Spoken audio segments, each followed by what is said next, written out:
இன்னைக்கு ஒரு product unboxing video தான் பார்க்க போறோம். என்ன ப்ராடக்ட்ன்றத பாக்குறதுக்கு எப்படிக்கா ஒரே புடவையில 3 நாள் வரீங்க? 3 ப்ராடக்ட் வாங்கிட்டேன். நான் ஒரு தான் போட்டுக்கிட்டேன். அதான் தப்பா நினைச்சுக்காதீங்க. சரி, அதனால போட்டேன். 3 ஒரே நேரத்தில் காமிக்கிற டைம் இல்லை, அதனால வாங்க ஜெனாட்ட போகலாம். இப்பயே டைம் பாதி போயிருக்கும். கல்பனா வேற இப்படி இப்படி இப்படி இப்படி இப்படி இப்படின்பா. அதில் நம்மளுக்கு கையும் ஓடாது காலும் ஓடாது. நான் வேற கோணையாக கட் பண்ணுவேன்.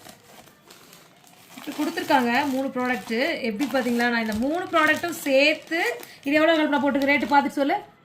இப்போ இந்த அப்பள பாக்கெட்டே இருக்குன்னா நம்ம இதை அப்படியே வச்சிட்டோம்னா உள்ளே திறந்து வைக்கும் போது நம்மளுக்கு நிறைய ப்ராப்ளம்ஸ் நிறைய அந்த ஓப்பன் பண்ணியிருக்கிறதுனால காற்று போகும். ஸோ அந்த மாதிரி காற்று போகாமல் இருக்கிறதுக்காக நான் இந்த மாதிரி ஒரு ப்ராடக்டை வாங்கிட்டேன். இங்கே பாருங்கள் எவ்வளோ நாள் இப்போ காற்று போகுது, இதை அப்படியே நம்ம வச்சுக்கலாம். அப்புறம் இதோட இதுவும் கொடுத்துருக்காங்க. இது வந்து ஸ்பூன்ஸ், எல்லா அளவுகள்லையுமே ஸ்பூன்ஸ் இருக்கிற அளவு நம்மளுக்கு கப்பு மெஷர்மெண்ட் கப்பு தான்.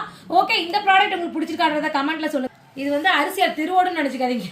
இது வந்து அரிசி அலசுறது. அலசிட்டு இந்த இதிலே அப்படியே தண்ணி எல்லாம் எடுத்துக்கலாம். அரிசி இதிலே இருக்கட்டும், கீழே சிந்தாது.